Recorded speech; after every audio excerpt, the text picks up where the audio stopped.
Gordon from the Deeva Show. I am back live. I have to give some sincere apologies.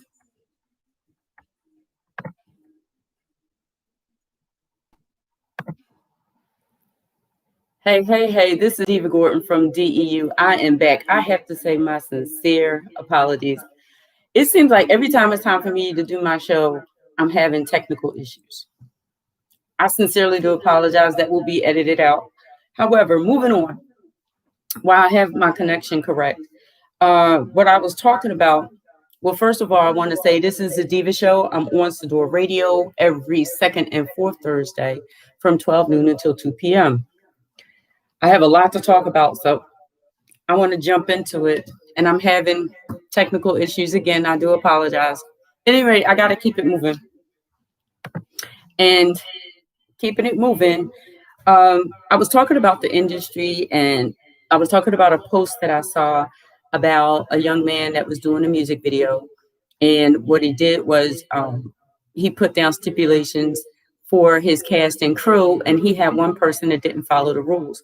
So his entire set had to be shut down, and everybody had to be quarantined for 14 days. This is what I'm trying to avoid with my cast and crew. I have almost 47 cast and crew members. And with that being said, I don't want to take any chances. I want the film to be a success. It may be a while before we can actually get back to, it could be a while before we get back to filming, but I don't want to take that chance with my cast and with my crew and putting their lives in jeopardy. Now, this was a music video set. Can you imagine a film set and people doing intimate scenes, like kissing scenes and fight scenes and, period. Intimacy means touch. So I'm just saying, people I know are like, I'm anxious. I'm ready to do it. Let's go. Let's move forward. But we have to understand that there has been a lot of defiance when it comes to COVID. People are actually going to Supreme Court, going to Washington, arguing the fact that they do not want to wear a mask. So when you have that going on, it makes you take pause, because I don't want anybody to get sick, myself and anyone else included. So we're going to move on. I was talking about that because the young man had to shut down his whole set. And while people say, Deeva, when you going to do this? Deeva, when you going to do that? Wait. That's what Deeva's going to do. Deeva's going to wait. So I'm going to talk about a couple of other things. Like I said earlier, this is Deeva Gordon. I am on Sador Radio with the Deeva Show. I'm having technical difficulties with my my Facebook Live, but I am up and running. If you can hear me on Facebook, I'm up and running. I am on Sador Radio live on YouTube. So you can always check me out on YouTube and check out the show, the Deeva Show, on YouTube as well. So I said that we were going to talk about a lot of different things as far as the industry is concerned. One of the things that I wanted to talk about is character development. When I'm talking about character development, I'm not talking about acting coaching or anything like that. I'm talking about character development as far as writing is concerned. So the reason why I'm coming to you and talking about it, because it's been a while before I spoke about like actual film work, writing, things that I do.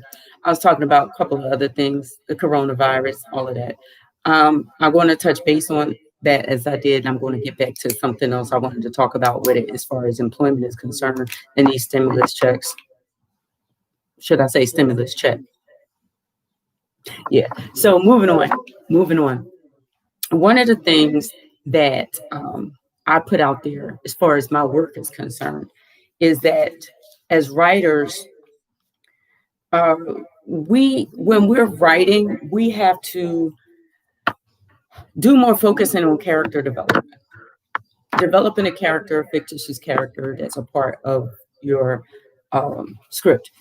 Now, when I'm saying that, this is when you're not writing a true story. But even when you are writing a true story, we add things, we take things out. Fine. But just know when you're doing character development, we have to take the time to make sure that we make some choices and decisions with with our characters, making sure that they interact for purpose. I'm not sure if you understand what I mean. Um, Not only that, when we develop these characters, we also have to consider their personality, um, giving them signatures. Um, I'm not using technical terms. I'm not going to do that because I want everyone to understand what I'm saying. Giving characters signatures that are unique. What I mean by that is, say for instance, you have one character, and I'm just going to say this because it's certain older shows that I like that did it a lot. And even though they were episodic, that personal touch, that signature stuck with them the whole entire time, from their dialect to the way that they ate to the way that they spoke. Like I've been watching some things on Netflix, and you'll see a character in season, not season, in episode one that has like a slight accent that I guess that actor may have decided to add, or maybe it was in the writing, I'm not sure. But it's in episode one, but by the time you get to episode three, they no longer have an accent. Consistency. Um, if a person, well, if your character walks a certain way, it's something that needs to be carried throughout each episode. It's a signature. Their personality, how they respond to others, their communication, how they use certain slang words. It may be the same slang word. It has to be the same, not maybe, it has to be the same slang word that they use to respond to certain instances that are the same. Um, I hope you can follow me, but the reason why I said, let me come and talk about this, because this is on Netflix. I'm not going to say what show it is, but this is on Netflix. And people are paying to see this. Somebody approved it. But I'm not here to chop things down, but I just wanted to talk to people about character development. When you're writing a character, you have to decide how you want that character to be portrayed. How do they fit in the story? What is their purpose in the story? What is their purpose of the interaction? Layers. I'm about layering characters. I don't really like, unless it's a supporting or just extra. I don't like flat characters, and even some of my supporting, they have their own layers. Sometimes I got to break it down, pull it back just a little bit, but because you want to trust your audience to be able to make connections without writing all of the connections down for them. You want to give your audience a chance to think, to figure out where the connections are. But let's get back to character development. That's script writing. I'll get into that in a minute. But developing your character, maybe your character is one that likes to chew gum all the time. If that's a factor, that's part of their signature. So when people, for instance, go home or leave from watching your production, they know that character, because I had a character, I was an actress, always an actress, but my character at one time that I played in Doing It After Dark, it was a stage production that I did a while ago, and I was a gum popping hood rat.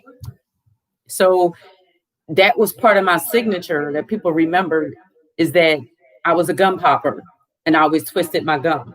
And I always did it like the same kind of way when I wanted to be smart and I wanted to say things like, so I'm just saying it was a signature, and it was something that people remembered about my character. So when you're writing your characters and you're developing your characters, keep that in mind. Everybody doesn't have to have um, how do I say, a per se standout signature. It doesn't have to always be a standout signature per se, like that dramatic. However, make your characters unique. I was watching uh, a show last night, and we're going to talk about my hair serum. But I was telling y'all, I was watching Self Made, watching about Madam C.J. Walker, and Octavia Spencer. I'm just going to say, watching uh, how she portrayed this character was awesome. It was phenomenal, even down to the way that she walked, just the way that she walked, um, the way that she talked. And I know it took her some time to, when I say took her some time to develop it, but when you pick up a character, and you, especially a character that is so pronounced, so well known, you want to make sure that you portray them correctly, and do your homework. And she did a phenomenal job. But I'm just talking about some character development today, and talking about how we can lift our characters off the page.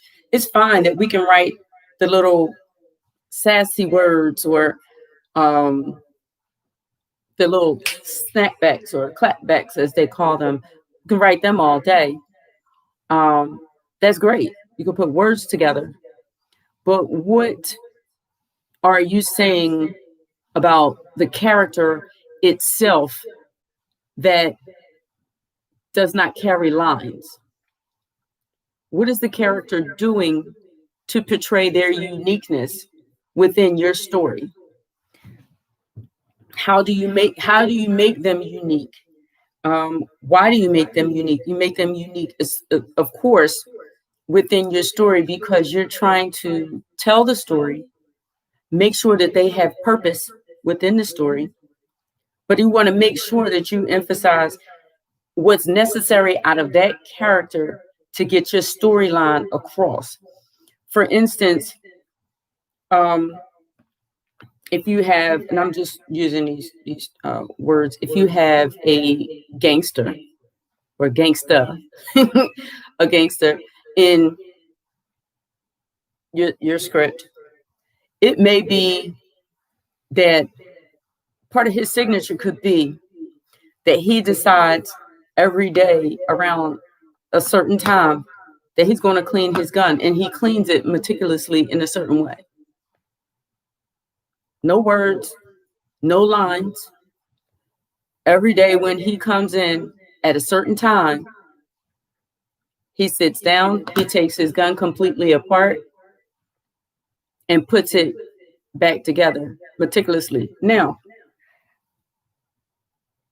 he cleans the gun regardless of whether it was used or whether it wasn't used. So say, for instance, and I'm just throwing this out there, just giving y'all ways of telling your stories without so many lines, so many words. The character development helps to tell your story without you actually writing out every single line for people to say to each other. So anyway, so this guy, he cleans his gun meticulously every day around the same time. This time, he comes in and he sits the gun down, and he just sits in a moment of silence, turns and looks at the gun. Possibly, see, a lot of things could be going on with that. And that's what I'm saying. Give your audience something that they can be like, oh, wow, he's not cleaning the gun like he usually does.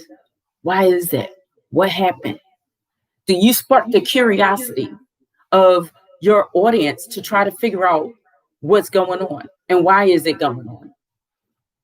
And this is just little things. And that's a part of his signature. And being a part of his signature, this is something he did every day. And when you take something away from the story, when you take away from it, basically you'll remember that character, because that character, oh, that's the guy that had the gun, that constantly cleaned the gun. You understand where I'm going with this? this is what I'm trying to say to you all. Like, character development is very important. It helps to tell your story. It gives meat to your character. And like I said, it helps to tell your story so much better than writing a bunch of words on a page. A script of just filled with nothing but lines is flat.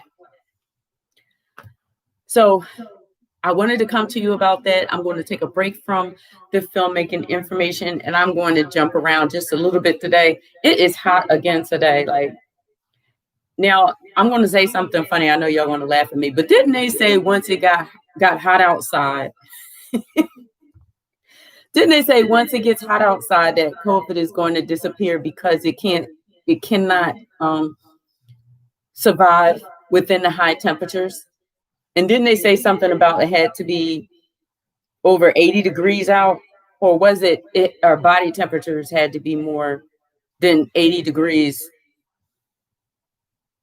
That's what I'm saying. There's so much up, it's so much down with this COVID. I'm just trying to tell you, I just want everybody to be safe. I'm going to get into talking about a couple of things. We're going on 1 o'clock, and I don't want to lose any time. I said that I was going to jump around, but I'm going to go back to what I was talking about because I'm feeling it. So I also want to say to you all that I am on every second and fourth Thursday from 12 noon until 2 p.m. You can catch me on YouTube on the Deeva Show. You can also catch me on Sador Radio, LLC. Make sure that you download the app. It's available on your phone. So if you're at work or if you're somewhere else and you want to enjoy the show, you can do so. Just download the app. Make sure that you go to your Google Store or your Apple Store and make sure that you get the app. Today, I'm having some technical difficulties with my phone, so I do apologize. My signal is going in and out, and my live is going in and out. But this video will be available on Sador Radio LLC. Also, it will be available on the Deeva Show on Sador Radio LLC. All right, so make sure that you tune in with me and stay up to date on different events that's going on and taking place. So I want to talk about the script writing 101. And I'm just touching on these different things. Trust and believe it'll take more than an hour to explain character development when it comes to a script. But I'm sorry, character development when I'm talking about developing a character when you're writing. And also I'm going to talk about script writing 101. Often people have asked me to write their story. People have shared stories with me that were phenomenal stories. And some of it, they're life events. So I said, the first thing I say to them is, what do you want your audience to take away with them from this project? The other thing is, I ask, are you able to develop an outline? Like, because this is a true story, you know the beginning, the middle, and the end. However, if we were to write everything in our life story, it would be extremely long. So when people ask me if I can write the film of their life story, you have to do, like, before you do anything, you have to do an outline. You have to do an outline. When I'm saying you have to do an outline, you have to do an outline because you have to figure out what exactly you want your audience to walk away with from your story. Are you going to go from childhood to teen years, childhood to adult? Are you going to go just your childhood and then skip through using time changes into adulthood? There's so many different ways of telling the story, but it has to make sense. It has to have a purpose. And you need an outline. Get a structure together. When I say I don't have a problem with developing the structure, However, if you're telling your life story, of course, I got to consult and take you into consideration so that we tell your story correctly. I explain to people you have to have an introduction, a build up, which is presenting your point. You have to have the climax where you get to your point. And then you start to work on resolution. If your film is going to have a resolution. Telling someone's life story, like my first film, Have You Seen Her? Telling my life story, I had to do that for myself. I had to trim because I was writing so much. I'm like, all right, they don't need to know this. This is not necessary. It doesn't really add to the purpose and the point of the story. And it doesn't add to what I want them to take away from the film. So that's where you begin your trim. You have to learn how to structure it so that you're not all over the place. You start telling the story about yourself when you was like 8 or 9 years old. Is your height about something that happened in your childhood, or is your height about something that happened when you became an adult? Because you could write a story of childhood. You may have had an incident that affected you later. You could present that in the beginning, which begins your plot. Starting your build-up. Once you put that out there, when you start to get to your climax, either you could show how that event affected you later. You could show how you finally overcame certain instances. When you start to go into your resolution, it is so many. There's a lot of different ways. Don't get me wrong. There's a lot of different ways of telling the story. However, we have to learn how to trim the fat. When I say trim the fat, I mean trim out things that are not going to tell your story. And we have to decide what the story is actually going to be. When we are telling one's life story, now you got to consider, someone came to me and asked me to write their life story, and that person is 52. Do you know how much material is within 52 years? So, of course, the questions are, what significantly happened in your life that you want to talk about, that you have meat and potatoes for, that you can actually emphasize and build around. And the reason I say that is because, like I said, for me, I'm a layer writer. I don't want to write just that story, just that one point, because that one thing that happened in your life impacted you in a lot of different ways, not just one way. Whenever you go through something in life, it doesn't just impact you in one way. It impacts you. It's like, oh gosh, it's like I'm not going to say a domino effect, because everybody didn't have trials and tribulations and things like that. But one thing affects something else, no matter what it is in life. One thing always affects the other. You can't do one thing without it affecting something else. It's just not possible. Just as simple, and I'm going to break it down to you. Just as simple as this. If you spill juice on a counter and you get the napkin and you wipe it off, or paper towel, whatever, and you wipe the counter off, while yes, you may have cleaned that surface, but you just added that paper towel to your trash can. So that event affected something else. So there's nothing that you can do in life that's not going to affect something else. And it doesn't necessarily have to be negative. But when I'm saying that is, when you're writing the script and you're writing your story, make sure that you have your connectors. Make sure that your characters blend in their connection. Don't just stick them in there with a bunch of words and lines and try to make it work. Make it make sense. Start from the beginning, make an outline, It's easy. It's just like when when we were in school, we had to do an essay or a term paper. Um, those essays and those term papers are built off of what we read, what we interpreted, and what we experienced from the literature that they gave us.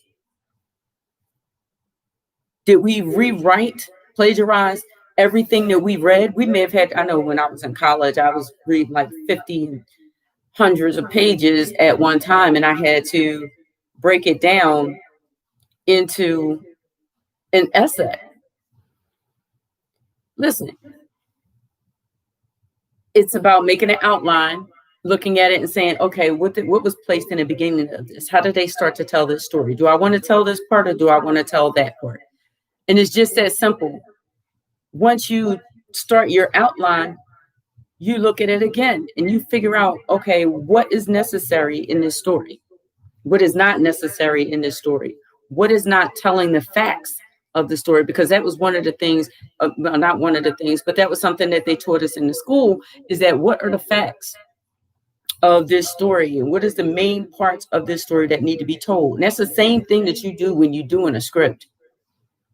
It's the same thing. When you're telling a story, even if you develop the story yourself, and it's not a true story as someone else, you still have to do an outline, and you have to develop things on an outline, or you're going to be all over the place. And that's just the bottom line. So I just wanted to come to you with just a little bit. I do a little bit here and there, try to give you some good, try to give you some information, and talk about film industry. Today I was talking about character development, also talking about script writing, 101, and that's all it is. I just wanted to give you something quick.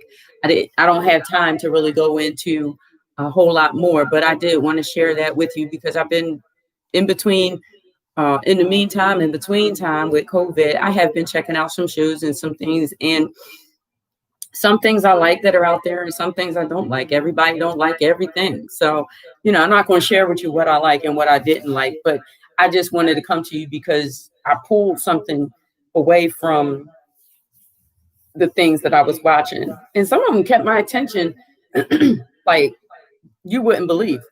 And I couldn't stop watching it. Like I was going on like binges here and there when I had the time in between. So that's my spill on character development, also on script writing. Listen, I want to come to you to say thank you, thank you, thank you, because DEU Productions have received some great information lately. We received a nomination from the Film Collective for Witness. Our stage play trailer is nominated. So, and we just had the screening like last week. Like, shout out to the whole staff over there at the Film Collective for selecting DEU's film trailer for Witness. And I want to thank my cast and thank my crew for doing such a phenomenal job on stage. And thank you so much for Ty Birch. Shout out to Ty Birch for capturing video editing. He did the doggone thing. So I truly, truly appreciate you, Ty, for jumping in there and making that a phenomenal trailer.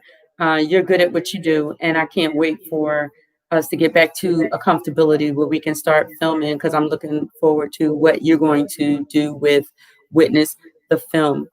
So I wanted to thank the Film Collective and the Urban Film Festival of Miami, Florida has selected DEU's production Have You Seen Her, which was a film, my first full feature narrative film. And I appreciate the nomination.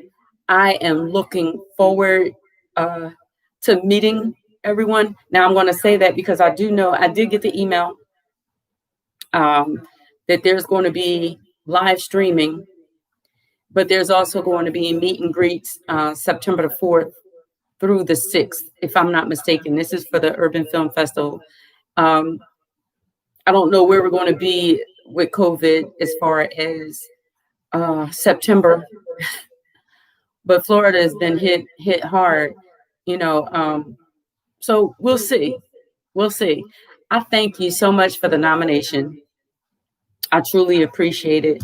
And I look forward to watching the many videos and movies and trailers and everything that you all have going on with the Urban Film Festival. I'm looking forward also to, after viewing what I viewed on Film Collective, like, people are really creative, awesome, and I feel blessed to be amongst so many talented people in the industry that I can not only um, socialize with and get to know, but also learn some things from. And I tell people all the time, you have to be open to learn, continue to learn, and continue to grow your knowledge within the industry, because it's constantly changing. It's constantly changing, and it's getting better and better and better. People are becoming more creative during COVID, learning to tell a story different. Um, and these Zooms and duos and all of the stuff, people are meeting and greeting and doing things a little bit different until we all get safe. So I talked about the Film Collective, and I talked about the Urban Film Festival, and I'm also going to urge you to submit your film to the IFAT Awards. Yes. Listen, make sure that you submit. Go on Film Freeway. Listen, let me tell you this here. Film Freeway has been such a passage for so many filmmakers in this industry, because there was at a time where you couldn't submit. Like, it was just a secret of how to submit your film to film festivals. Now, what I will say is to take the time to research the different film festivals. Prior to your submission, they'll tell you how long they've been in existence. There's, when I tell you it's monumental, there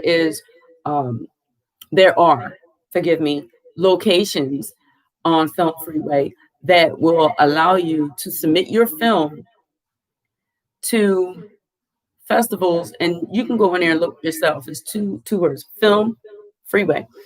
To submit your film internationally. Again, make sure that you do your research. But there are some film festivals that, if you are selected, you're qualified for the Oscars.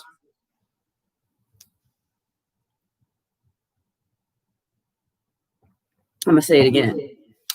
There are some festivals on Film Freeway that will, if you are selected, will qualify you for the Oscars.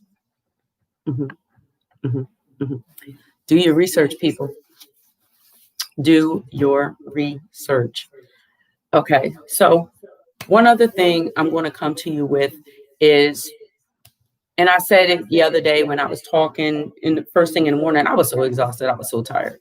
Sometimes I get off at 5 o'clock in the morning, I cannot fall asleep. You have no idea how that feels. And then you got to turn around and repeat unrested.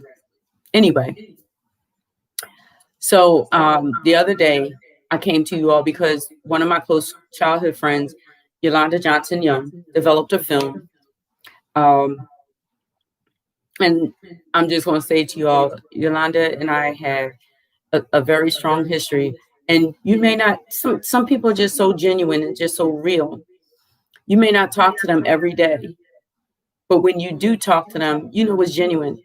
And in high school, I had friends, but one of my closest friends, those of you that know me, my closest friends was Camille and Lonnie. We had our own little music singing group, and Sabrina Johnson as well. So it was the four of us. It was Dale, Lonnie, Camille, and Sabrina. And I'm just going to say to you, there's a bond there that can never be broken. I've known Yolanda Johnson Young since I think she was 13 or 14. Same here. Like we were, we attended Franklin Learning Center. And we were in the vocal arts. We did the acting, the whole nine under Melvin Williams. Shout out to Melvin Williams. Phenomenal director.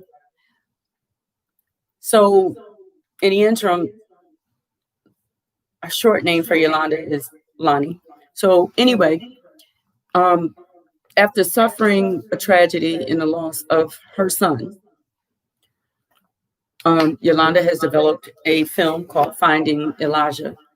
And this film was put together during a difficult time for her. And I'm going into a little bit of detail because I need you all to understand what I'm going to ask you all to do. So,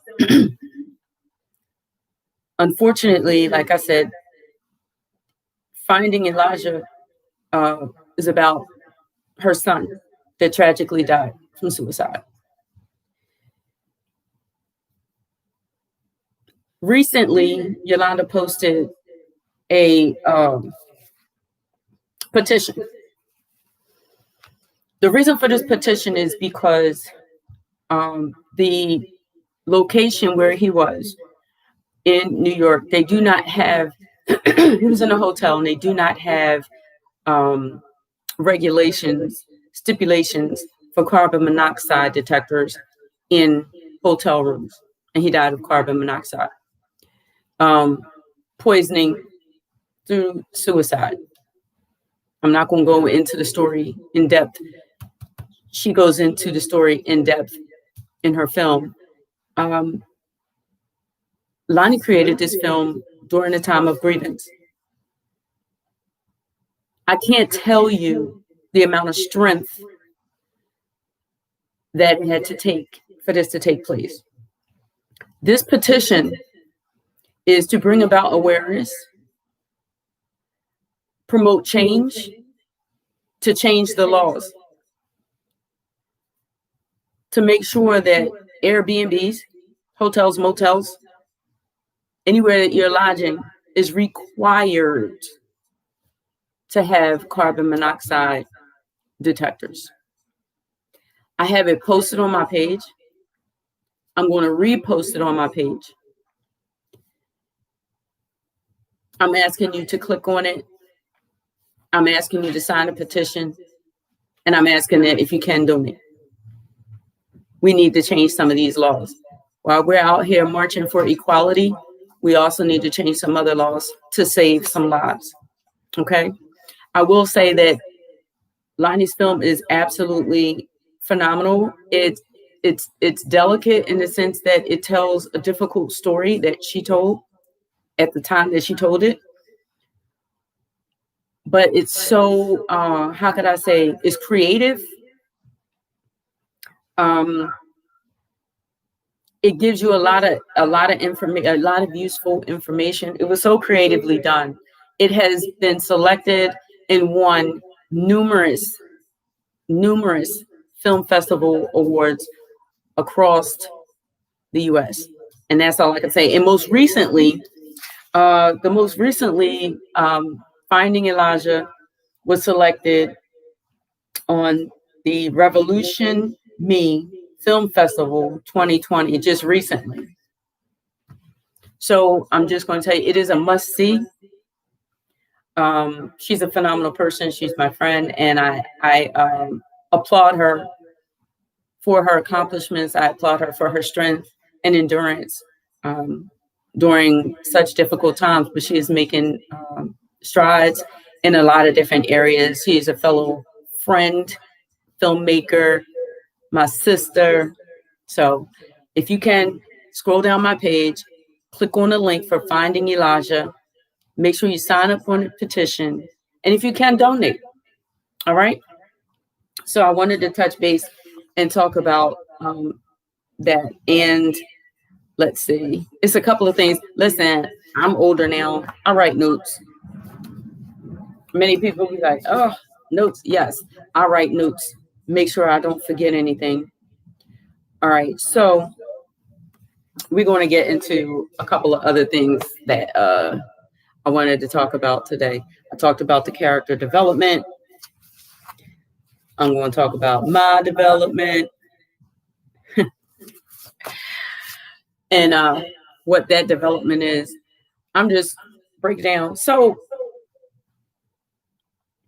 during COVID, ladies, I don't really go to the hairdresser like that anyway. I always do my own hair. Um, Coming off of being a licensed cosmetologist, I just got tired of, other than getting my hair braided, I just got tired of going into the salon, getting my hair done, and coming home and doing my hair. I'm going to say that again. I got tired of going to the salon, getting my hair done, and coming home and have to do my hair. So what I did, I went and got my hair braided. I have sensitive skin. My hair is just as sensitive to different chemicals and products. And that's why I try to use as much natural products on my skin. When I do my juices, putting the natural nutrients into my body, doing my green juices and stuff, I try to do as much natural as possible. It cuts down on problems because next thing you know, I have a rash and everybody's like, where did that come from? Oh, that's right. I used that lotion I never used before. Anyway, so going into what I was talking about, I went and got my hair braided. Usually I wash the hair when I buy it. When you take it out of the package, I'm just going to tell y'all ladies, wash the hair. I've seen so many YouTube videos of people with weave hair or braid hair that had parasites. And I'm just saying, that didn't happen to me. However, what did happen is I didn't wash the hair, and whatever chemical that they use to process the hair to make that passion twist like that, or what have you, it was intertwined into my hair. And I don't even know if you could see it, but I'm waiting for this to come back. I mean, it is what it is. But, I'm human just like everybody else. So, and I'm gonna keep y'all updated because I took a before picture and an after picture. I know it looked crazy, but when you get closer, whatever. So I'm being real, right? So basically, I went to take out the passion twist. As I was taking out the passion twist, my hair was like in clumps. It was just coming out, and I took a very wide tooth comb that I always use when I'm taking my braids out. And I'll put moisturizer on my hair before I use it. So I'm using it and I'm combing, and it was just so much hair in the comb. When I tell you it was so much hair, and it wasn't just breaking at the ends. It was breaking at different levels all throughout the shafts of my hair. So when after I washed it, I went to blow dry, I couldn't do that because it was just so broke off in so many different ways.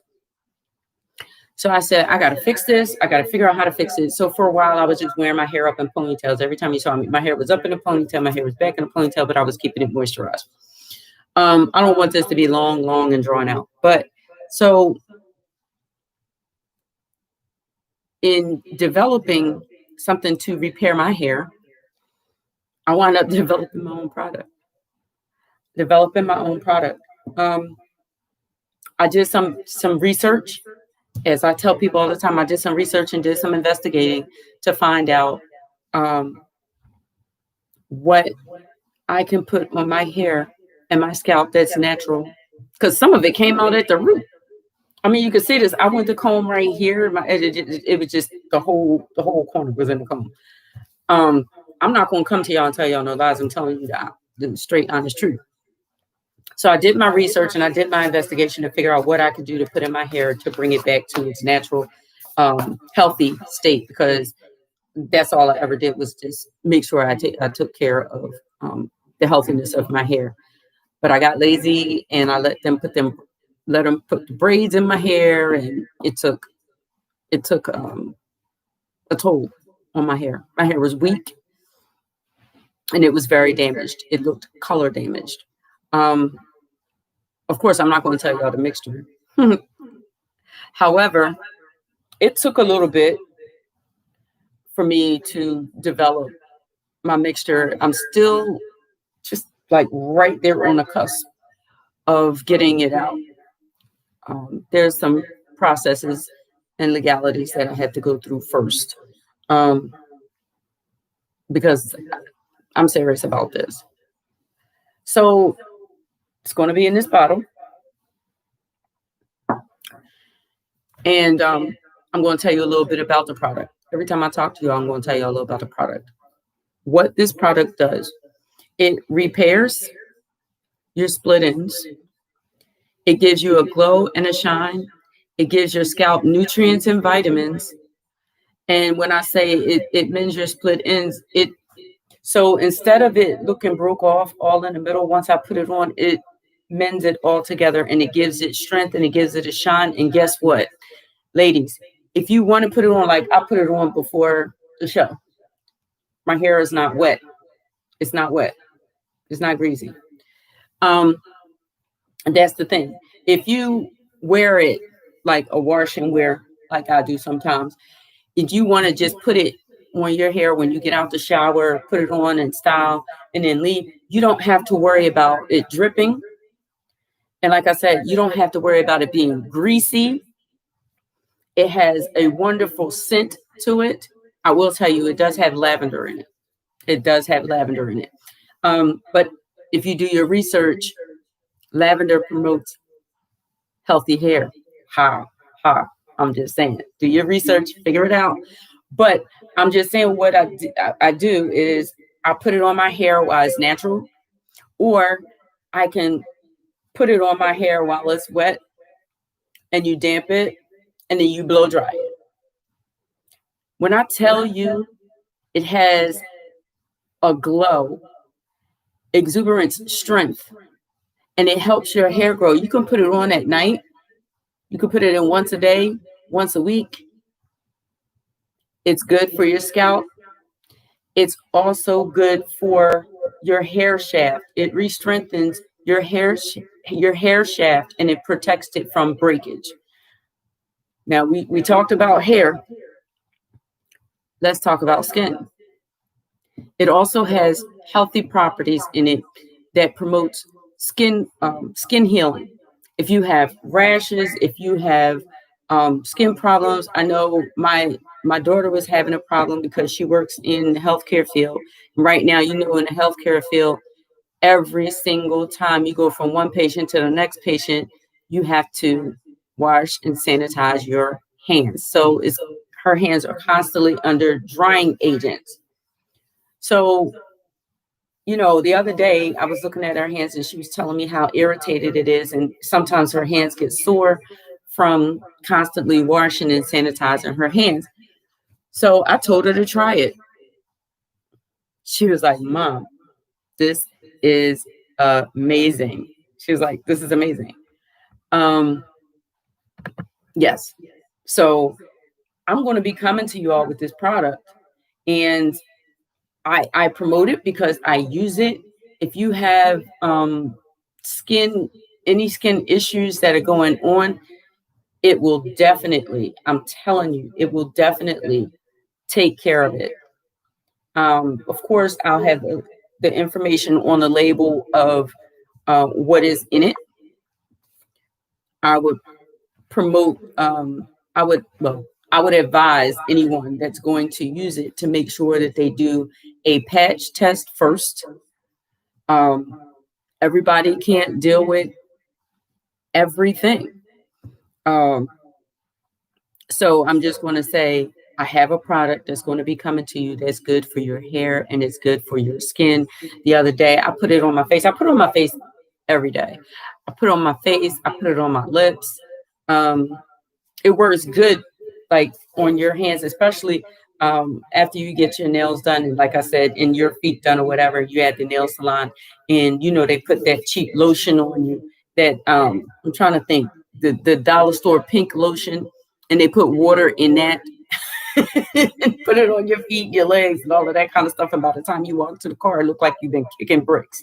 So I'm just saying, and that was a little jokey joke, but it helps to keep the moisture in your skin. My daughter has told me that her skin feels so much better, even though each day she's dealing with that. At least she's getting to put the protectant on to help with the healing of her skin. So Gordon's growth serum. I'm just saying. Wait. It's like, no, let me stop. I can't wait to bring this product to y'all. Finishing up some patent things and some labeling and all of that kind of stuff. And it's going to be out there. And I can't wait. You know, a lot of people said that they want to try it and they're going to try it. I hope that you do. And I hope that you like it. And I hope that you spread the word. Like I said before, this is something that I stumbled upon. I really had no intentions on developing a product. I just figured that I was getting my mixture on so I can get my hair back to being somewhat healthy from the breakage that I had going on. So that's my little spill about my little Gordon's growth serum, talking about that. And as I said at the top of the show, we have to talk about this stimulus package thing. Yes, I'm moving on. We're going to talk about this stimulus. We're going to talk about the economy. We're going to talk about what is going on as far as money is concerned. I'm going to tell you for myself, there was a lot of, in the beginning, there were a lot of talks about different small business loans and things that they can put out there for filmmakers that are basically I'm just going to say in a recession as far as income is concerned, because a lot of people, that was their main bread and butter. My issue is that they tell you that these programs are out there. They tell you to apply for the programs, and you apply for the programs and you hear nothing, no response. Nobody gets back to you. Anywhere that you call, you're on hold for at least 45 minutes. No less than 45 minutes. From what I understood, there was a whole website, the small business, I think it's the Small Business Association, where they were giving out money and loans and grants for those people that had small businesses, I think of 500 employees or less. You submit an application for them. If you heard something back, I heard something back. It's just when it comes to it and things begin to open, I want to be able to jump on a bandwagon and just start filming. But where are all of these programs that said that they're actually reaching out and helping people through this pandemic? As far as small businesses, a lot of people still haven't received their first stimulus check. They're still talking about a second stimulus check, while other countries are already sending out money weekly or even monthly to their citizens. Meanwhile, let's think about this. Meanwhile, we're setting our own selves back by fighting against the grain and not wanting to wear masks. And I know a lot of people want to fence about that, 50-50. I'm going to put this out there. So, and I worked in healthcare for some years, 18 to be exact. I don't know, this might not be right to say, but my thought is this. And understand, in healthcare, you cannot refuse anyone treatment. You cannot. However, I just want to say, if you don't wear a mask, I don't even know if I should say this out loud, but if you refuse, because I saw those people going up to the podium screaming and hollering, talking about God gave us air to breathe, but God ain't make no fools. Faith without works is dead. Have faith in him that he's going to help keep you protected. But where the protective material?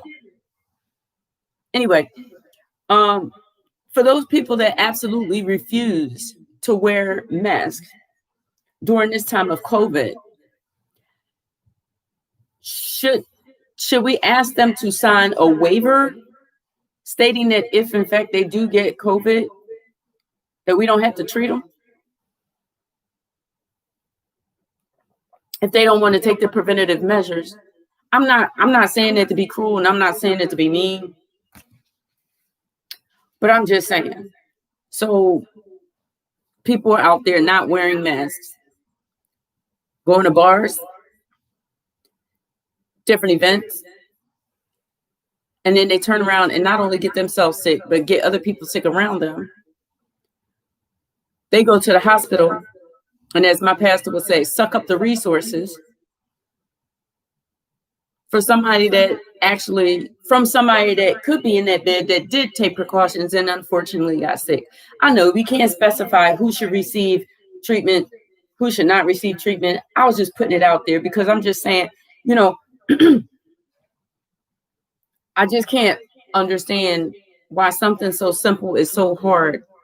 Other countries are starting to recover a bit from this. We're going back up. And from what I understand, I heard that we'll possibly go back up again in October.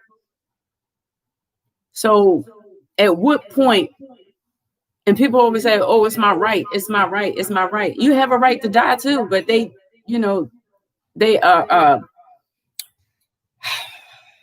how I say, they'll stop you from committing suicide. So don't you think that going out without a mask, partying, so to speak, being around multitude of people, I've seen it without a mask. Like it's a bar / restaurant around the corner from me in one direction that I see when I come off of 95, and it's another one in another direction when I'm going to work at night, and they're all sitting outside and they're all under tents, drinking, socializing, what have you. I mean, is there a waiver that can be signed to say, as they say it, and this is something that someone else was saying, not me, but can't they sign a waiver saying, I believe it's against my constitutional rights to wear a mask, therefore I will not wear a mask? I mean, they went to Supreme Court, they was yelling and screaming about not wearing a mask. So why shouldn't they sign a waiver, a refusal of treatment? Like, help me.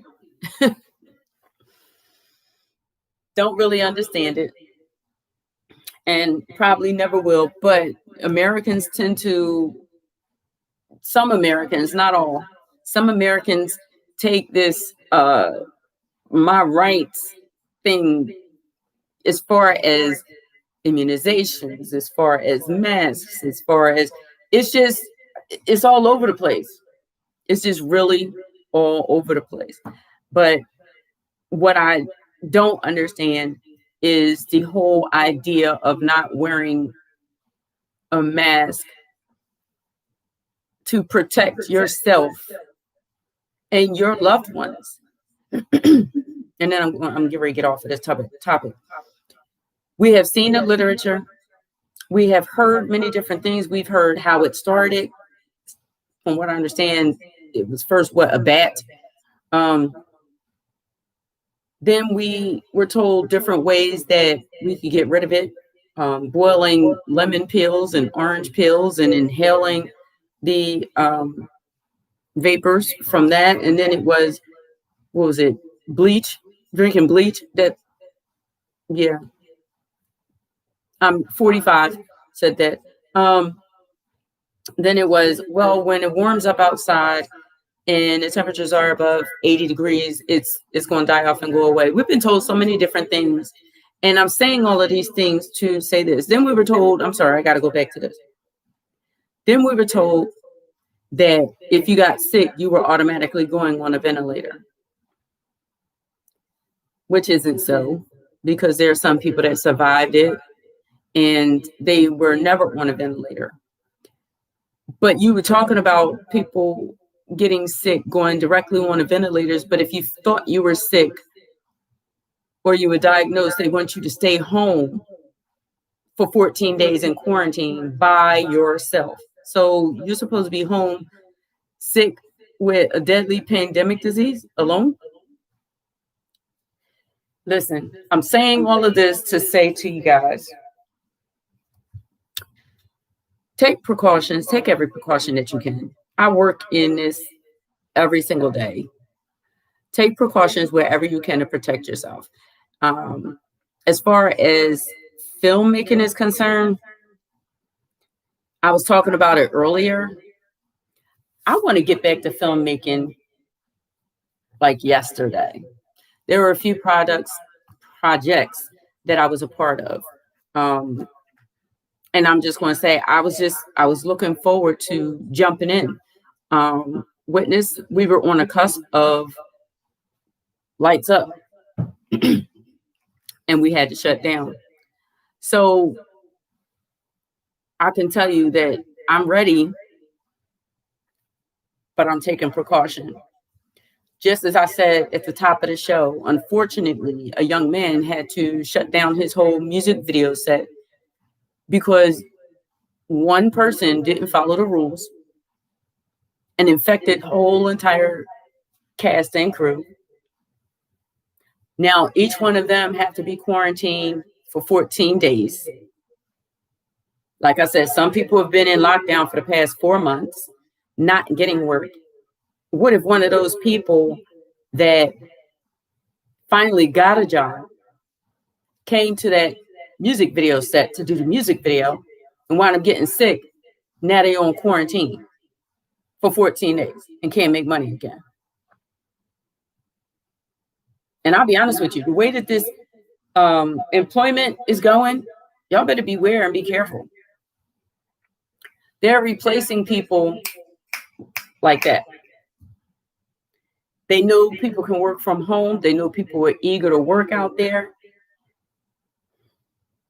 Not saying that they would fire you for COVID,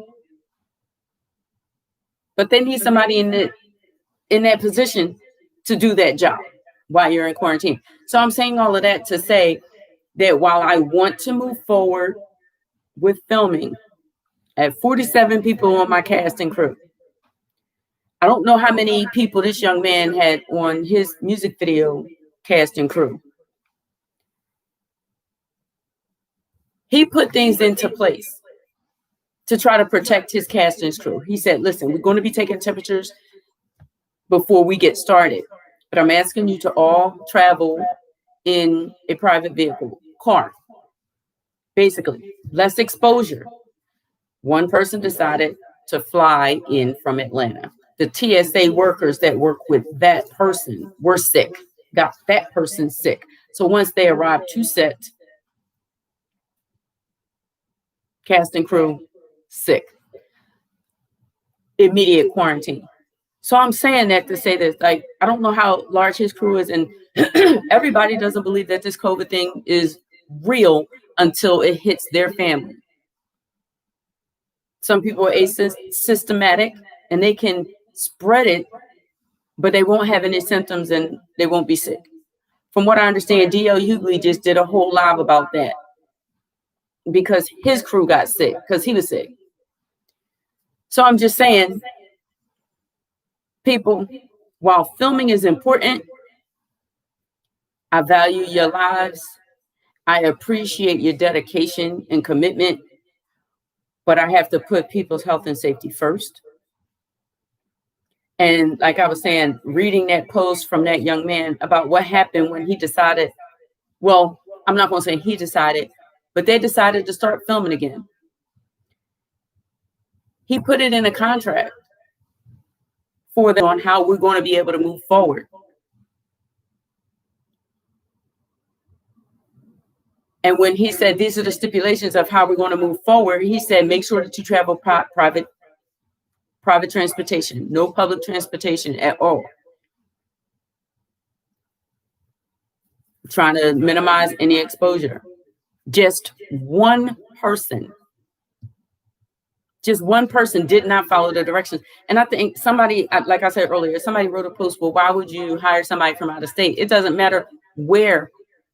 It's up to that person if they want to abide by the stipulations. When that person read, go by private vehicle,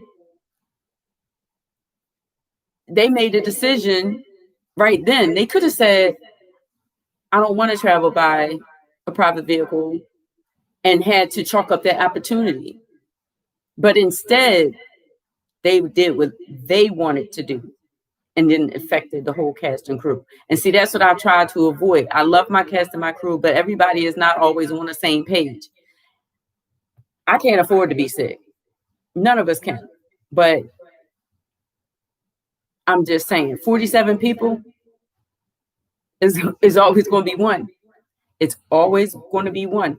I'm sure there's somebody out there that doesn't want to wear a mask. Can't take that risk, people. And everybody is not going to be together all at the same time. We're not going to be filming each and every scene all together. It's just the idea of being smart, being cautious. We have so much uncertainty, like I was just saying, so many different things were said about this virus when it first started, and we still don't know too much about it, and we still don't have a vaccine. So I'm backing away, taking my time, saying my prayers that we get past this and that we move closer to doing some film work. Like I said, people are coming up with different creative ways of telling their stories, and we're just going to have to learn how to do so. I mean, who knows? There may be a lot of creative works that come out of this. This is Deeva Gordon. I am on the Deeva Show with Sador Radio. I come to you every second and fourth Thursday from 12 noon until 2 p.m. And again, I apologize. I was having some technical difficulties earlier. What I'm going to be doing is I'm going to be reposting the entire YouTube live video, not only on the Deeva Show on Sador Radio page, but also on my other platforms so that you can check out the Deeva Show. I do apologize for those technical difficulties. I don't know, the internet was up, down, what have you. But I'm getting ready to wrap up my show shortly. I'm going to give you all a little bit of music. But just to recap of the whole show, what we talked about today, we talked about, I said shout out to the Film Collective and also the Urban Film Festival. Thank you for selecting my films for your festivals. I look forward to meet and greet. We already did the screening for the Film Collective. I'm excited to see who actually takes it home. And for the Urban Film Festival, I know you all posted on your site that you're going to be doing some live streaming, but you're going to be doing some live meet and greet September the 4th through 6th. I would love to come down, but y'all on punishment right now.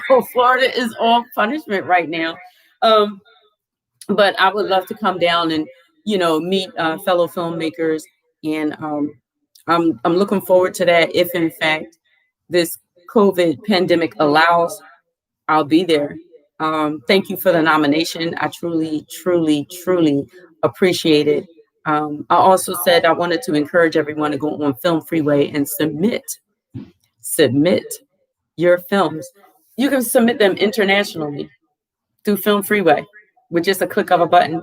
You can do your research on the different film festivals. Make sure that you do that before you submit your film to a film festival. You want to know what they're about. You want to know how long they've been in existence. The whole nine. You also get an opportunity to learn the different categories that's out there. And I'm just going to say this real quick because I'm trying to kind of wrap things up a little bit. But when I say you can choose different categories, you can choose categories. Of course, you have your drama, you have your narrative feature films, you have your short films. However, they have certain film festivals that are catered to ethnic groups, to social groups, you name it. It's a selection for almost anything and everything. They have the animated division. They also are opening up more to include music videos as part of Film Freeway for different festivals are choosing different categories. I'm just saying, and I said earlier that there is also certain film festivals that you can enter your film into that will qualify. If you are selected, if your film is selected, it will qualify you for the Oscars. It will qualify your film to be submitted into the Oscars. Now, the other part of that is that Film Freeway also has categories for screenwriters, playwrights, different categories. It gives you an opportunity to get your material in front of others, to possibly get feedback about your work, your material. And in doing so, you learn some things. Sometimes you learn what you do want to do next, and sometimes you learn what you don't want to do. So I'm just saying, make sure you check out Film Freeway. Make sure you're doing some homework while you're home on this lockdown. Hopefully, some of you have been able to obtain a different form of income and employment while we're not able to film. So I'm hoping for that, because I know y'all can't wait to get back to filming. I want to recap and say shout out to Miss Yolanda Johnson Young for her film Finding Elijah. And make sure that you scroll down my page. I'm going to repost it anyway, but make sure you scroll down my page so that you can click on Finding Elijah in a petition. And this particular petition is for the laws to change for Airbnbs, for hotels and motels, and those buildings of lodging that do not have carbon monoxide detectors. It's very important. Now, while they might have smoke detectors, they need to have carbon monoxide detectors as well. It may save a life, and it may have saved Elijah's life. So, Yolanda Johnson Young, shout out to you. Phenomenal work. Phenomenal. And just recently, congratulations on your nomination in the Revolution Me Film Festival 2020. I know you're doing a doggone thing, and I know it's been a difficult journey, but you are a phenomenal woman, and keep it moving. Keep it moving. So I talked about Script 101. I talked about character development. I talked about stimulus package. I talked about the coronavirus. I talked about dealing with the coronavirus and getting back to filming. People, stop being so gun-ho. Stop being so gun-ho and think about your life and your safety. All right? I'm getting ready to give you some music. This is Deeva Gordon from DEU. I'm on Sador Radio. I'm here every second and fourth Thursday from 12 noon until 2 p.m. So real quick, I'm just going to take a little musical break, and we'll be back just to wrap up everything. This is Deeva Gordon from DEU.